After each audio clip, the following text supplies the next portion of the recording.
অঞ্জন, তুমি আগুন দিয়ে বুক পুড়িয়ে আমার নাম লিখছো? কথা দাও রিমা, তুমি আমাকে ছেড়ে কোনোদিন যাবে না। কথা দিলাম জনম জনম তোমার সাথে থাকবো আমি। আমিও আগুন দিয়ে বুক পুড়ে তোমার নাম লিখবো। রিমা, রিমা, আমার বউকে আমি অন্য পুরুষের ঘর করতে দেবো না। অঞ্জনের কাছ থেকে আমাকে নিয়ে গেলে আমি কিন্তু নিজেকে শেষ করে দেবো বাবলা। রিমা, আমার রিমা। উঠে পড় অঞ্জন, তোকে আমি অমর বর দিলাম, তুই কোনোদিন মরবি না। রিমা, আমার রিমা। স্বামীর অত্যাচারে রিমা আর বেঁচে নেই অঞ্জন। না, আমার রিমা মরতে পারে না। তুই চিন্তা করিস না, 300 বছর পর মধুপুর গ্রামে তোর রিমা আবার জন্ম নেবে। কিন্তু আমি ওকে চিনবো কি করে? ওর বুকে তোর নাম লেখা থাকবে।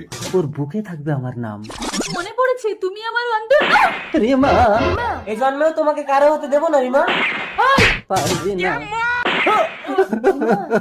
কেঁদো না অঞ্জন, তুমি বেঁচে থাকো, আমি আবার ফিরে আসবো। আমার নাম নির্ণয়, তুমি আমাকে বিয়ে করবে? না, আমি মায়ের কাছে যাব। এই কি হচ্ছে এখানে? না না, কিছু না, আমার বউয়ের রাগ ভাঙাচ্ছি।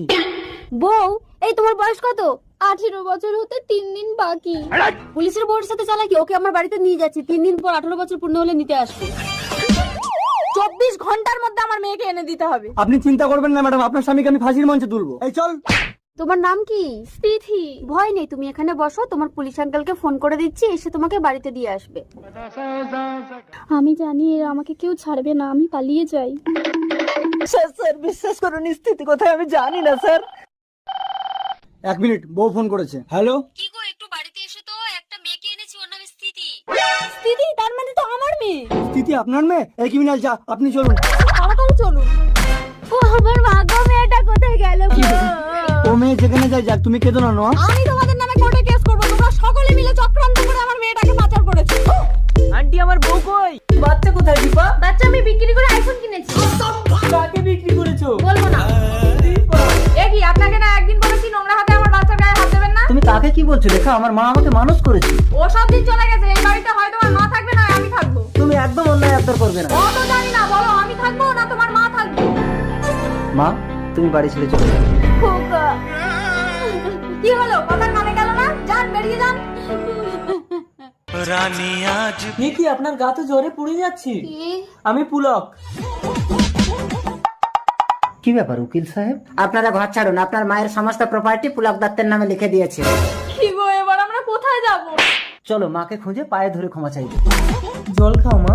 মা, তুমি এখানে বলো না মা, আমি কিভাবে তোমার ঋণ শোধ করবো? তুই মায়ের ঋণ শোধ করবি খোকা? তোকে আমি 10 মাস 10 দিন পেটে ধরেছিলাম, তুই যদি মাত্র 10 দিন পেটে 3টে ইট বেঁধে ঘুরতে পারিস তাহলে আমার ঋণ শোধ হয়ে যাবে। মাত্র 3টে ইট আমি পারবো মা। আমাকে রাতটুকু থাকতে দেবে? আমি কিন্তু এই ঘরে একা থাকি, আপনার কোনো সমস্যা নেই তো? না।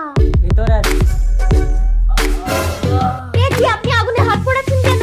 একটা ফাঁকা ঘরে অন্ধকার রাতে যুবক যুবতী নিরাপদ থাকার এটাই একমাত্র উপায়। আর আমি যদি আপনার বউ হতাম, এই অগ্নি সাক্ষী রেখে আজ থেকে আমরা দুজন এক হলাম। কি, তুমি আমার গায়ে হাত তুললে? বেশ করেছি, তোমার এই সমস্ত প্রপার্টি যদি আমাকে না দাও, তুমি এই ঘরে দম বন্ধ হয়ে মরো। তুমি তোমার ঘরে দম আটকে মরো, আমি আমার ছেলের কাছে চললাম। লক্ষ্য, বাবা তুই বাড়ি আছিস? আরে বাবা, এতদিন কোথায় ছিলে? এই কই গো, বেরিয়ে এসো, বাবা এসেছে। বৌমা, থাক থাক থাক, দেখি দেখি দেখি মুখটা দেখি। ও তুই, বটিটা কই? ভিক্ষা শোনো, ওটা আমার বাবা। তোমার বাবাকে নামতে বলো, আমি ওর ব্যবস্থা করব। তুমি আমার বাবাকে চেনো? হ্যাঁ চিনি, ও আমার মাকে বিয়ে করে আমার হাত ধরে টানছিল। বাবা নেমে এসো। নামছি বাবা, তুই আগে মা দুর্গাকে শান্ত করো, তো অসুর বধ করে দেবে।